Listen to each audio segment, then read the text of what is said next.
Dislexia e TDAH. Dois transtornos do neurodesenvolvimento, cada um com uma apresentação clínica diferente, cada um com uma rede neural muito específica, mas algo em comum entre eles: a confusão no diagnóstico. Eu sou Carol Lacerda, fonoaudióloga, especialista em neuropsicologia, e vamos entender nesse vídeo o que acontece com o cérebro de uma criança que tem TDAH e o cérebro de uma criança que tem dislexia.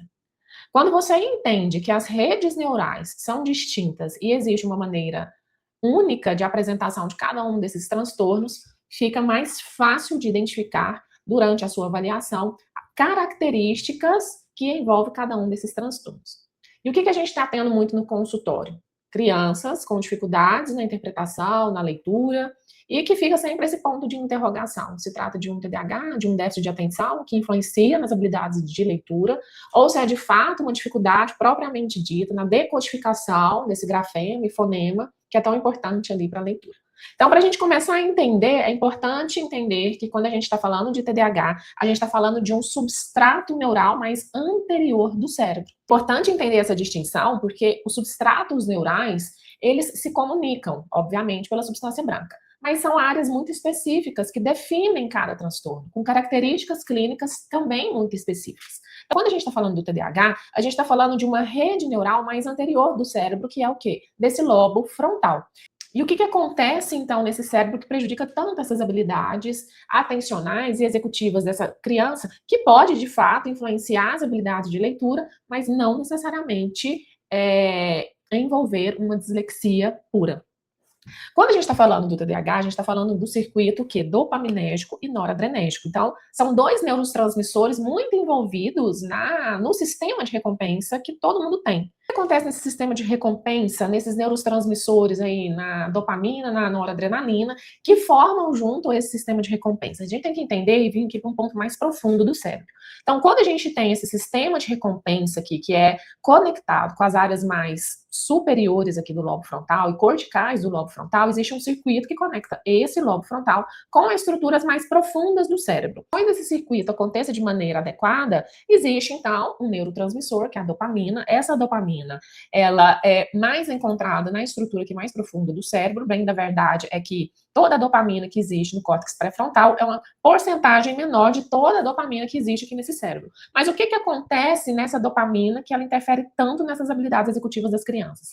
Não, esse neurotransmissor, essa dopamina, que não está conectando de maneira correta os neurotransmissores envolvidos nesse circuito, ela influencia diretamente o sistema top-down. O que é esse sistema top-down? É um sistema cognitivo e atencional que faz com que você tenha atenção, que você foque, que você consiga finalizar uma tarefa e esperar o resultado dessa tarefa. Grosso modo, é mais ou menos isso. Então, por que às vezes a criança, ela tá ali o tempo todo querendo uma recompensa, né? A gente fala muito hoje da geração dopamina. Por que uma geração dopamina? Porque é uma geração que está muito acelerada e que ela não espera pela recompensa, porque ela está mais impulsiva, ela está mais agitada, ou ela está com um sistema atencional muito reduzido, que por mais que ela tente focar, ela não consegue. Quando ela não consegue absorver esses estímulos, não consegue realizar uma tarefa de maneira sequenciada, ela se perde no meio do caminho, porque esse sistema dopaminérgico, uma vez alterado, ele altera todo o sistema top-down, que é para regular a atenção, regular a impulsividade, através do controle inibitório. Então, a gente está falando de um substrato neural totalmente o quê? Anterior, frontal. Então, as dificuldades que essas crianças com TDAH apresentam, principalmente no contexto acadêmico, no contexto de aprendizagem, é nesse processar das informações. Essa dificuldade atencional de, por exemplo, pegar aqui um texto, começar a ler, ela vai fazer o quê? Facilmente se distrair com qualquer outro estímulo. Por quê? Porque ela tem uma dificuldade desse controle inibitório, que é inibir esses estímulos distratores e focar aqui na leitura. E o que isso impacta diretamente? Por exemplo, na interpretação de texto. Então, percebe que a gente tem uma dificuldade na leitura que não caracteriza transtorno, que impacta funcionalmente na vida acadêmica dessa criança, mas por um substrato neural totalmente diferente. Por uma base neural totalmente diferente daquela relacionada com a rede neural da leitura. Então, isso é muito importante de entender, porque o que acontece? Quando a gente está falando da citoarquitetura da leitura, a gente já utiliza outro substrato neural totalmente diferente, que inclusive ele é mais o quê? posterior. Quando a gente está falando da rede neural da leitura, a gente está falando principalmente do giro fusiforme, que é uma estrutura anatômica. Giro porque ele pega justamente esse giro mais inferior, que vem desde o lobo occipital até a parte anterior do lobo temporal. Então, a gente também pega um circuito de fibra de substância branca, que é muito importante. A criança, ela identifica, muitas vezes, a letra, mas ela não consegue transpor isso. Ela não consegue decodificar que a letra que ela está vendo, existe uma representação fonológica, ou seja, a grande dificuldade dela é decodificar grafema, que é a letra, em som, que é o som daquela letra, que é o som daquela palavra. Então, e o que acontece? A partir do momento que você está aqui, por exemplo, vai ler uma palavra que está escrita no papel, mas que você não consegue, de forma unida, unir cada uma dessas letras para formar uma palavra, porque a letra isolada, ok, às vezes você até consegue entender e decodificar, mas quando junta isso para formar uma palavra, é a hora que você trava. Qual que é a consequência disso? É uma leitura muito mais lentificada. E uma leitura lentificada, o que vai acontecer? Numa situação, por exemplo, de interpretação de texto, num texto matemático que precisa de resolver um problema, ao tentar decodificar cada uma dessas palavras e depois frases e depois todo o contexto, o cérebro não processa a informação na velocidade que precisa. Então, a gente tem uma leitura extremamente lentificada. E quando a criança ela começa a ter muita dificuldade na leitura, às vezes ela está ali muito próxima, ela faz apoio com o dedo, ela vai lendo de forma mais silabada, o cérebro não processa a informação, ela gasta tanta energia tentando decodificar a palavra, que quando ela termina, às vezes, uma frase, quando ela termina de ler uma frase, ela já não lembra, ela não consegue registrar a informação daquela frase. Ah, Carol, então ela tem um problema de memória. Quando a gente fala da memória relacionada à leitura, a gente está falando principalmente da memória fonológica. Por que memória fonológica? Porque a leitura um dos preditivos de leitura é você reconhecer cada som da fala e armazenar todos esses sons em palavras e depois em frases. Por quê? Porque você precisa justamente fazer essa transposição, essa decodificação entre o que você vê e a representação que essa letra, que essa palavra tem auditivamente. Quer um exemplo para vocês entenderem? Se eu falar a palavra maçã, automaticamente, a palavra maçã, ela vai vir na sua mente. Você é capaz, provavelmente, você imaginou a maçã, você imaginou a palavra escrita maçã. Por quê? Porque você tem um conhecimento prévio dessa palavra, do significado que ela representa. Então, percebe que no processo de leitura, você faz uma representação mental de tudo que você ouve e lê, desde que esse conhecimento seja prévio. Você consegue fazer isso, inclusive, porque previamente você já aprendeu. Inclusive, eu vou deixar aqui na descrição o vídeo anterior em que eu explico qual que é a relação do cérebro e do significado, do conceito, porque isso é muito importante. Tanto para o desenvolvimento da linguagem, quando a gente está falando aí das crianças, tanto para quem atende adulto e idoso com sequela neurológica, para entender qual é o momento ali, qual é a etapa da nomeação que o paciente tem dificuldade. Então, esse raciocínio é muito importante. É entender que, se a gente está falando, às vezes, de uma criança com TDAH, ela pode ter dificuldade, sim, de interpretar. E uma criança com dislexia, ela também vai ter dificuldade para interpretar, mas por substratos neurais totalmente diferentes. E qual é o impacto disso? Na estimulação que você faz.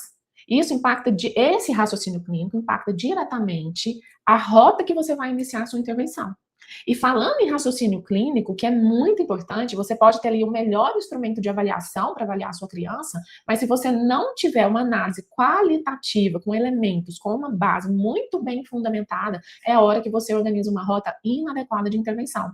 E é exatamente isso que eu ensino no método raciocínio clínico preciso, que é a minha formação, não só em avaliação neuropsicológica, com testes neuropsicológicos não restritos, mas eu ensino toda a maneira como você faz para aplicar, para você corrigir e interpretar tanto quantitativamente quanto qualitativamente dezenas de testes neuropsicológicos. E não é só isso. A gente tem aulas ao vivo com temas, inclusive, sobre TDAH, dislexia, processamento auditivo central, vários temas muito pertinentes ali ao consultório para justamente a gente ir amarrando esse raciocínio clínico, consegue então amarrar todo esse raciocínio clínico e não para por aí, por isso que eu falo que é uma formação, não é só um curso. A gente tem uns plantões quinzenais ao vivo para você tirar suas dúvidas com relação ao curso e com relação aos seus casos clínicos.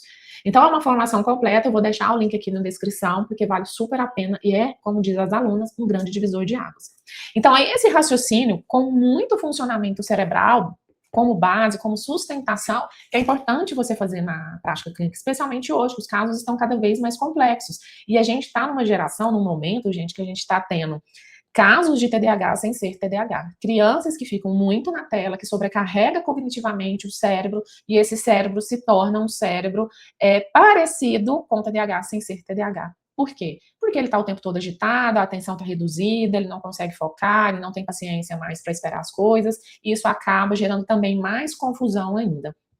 Então, tanto o TDAH quanto a dislexia, elas apresentam, às vezes, sintomas ali acadêmicos que podem se assemelhar, mas com substratos totalmente diferentes e por isso que são transtornos. Os dois são transtornos do neurodesenvolvimento, a dislexia focada ali nos transtornos de aprendizagem, mas com uma linha de raciocínio muito diferente e, claro, eles podem ocorrer, o que torna o caso clínico aí mais desafiador para você, e sem uma base funcional, sobre um conhecimento do cérebro bem estruturado, você acaba que ele pode cometer algum erro, algum deslize no raciocínio clínico, e isso define totalmente uma rota de intervenção, muitas vezes não muito apropriada aí para esse caso. Então, no vídeo de hoje, o que você entendeu? Que existe um substrato neural do TDAH, existe um substrato neural muito específico da dislexia, que ele pode apresentar dificuldades de leitura em ambos os casos. A grande diferença é que no TDAH ele vai conseguir fazer a leitura, às vezes mais lentificado, mas ele vai conseguir fazer essa leitura propriamente dita. No caso da criança com dislexia, pela dificuldade de decodificação, grafema, fonema, de toda a percepção fonológica que ela tem, ela muitas vezes ela não consegue finalizar aquela leitura. Se ela não finaliza a leitura, ela acaba por não compreender de maneira adequada. Então, existe parâmetros diagnóstico, tanto para dislexia quanto para o TDAH, e é importante que você saiba sobre isso e com muita base de funcionamento cerebral, sustentando o seu raciocínio clínico. Se você ainda não me segue, então já curte, já salva esse vídeo, compartilha para que o YouTube possa chegar a mais pessoas. E se você ainda não me segue, basta seguir para não perder nenhum conteúdo, porque toda semana tem conteúdo sobre o funcionamento do cérebro aqui nesse canal.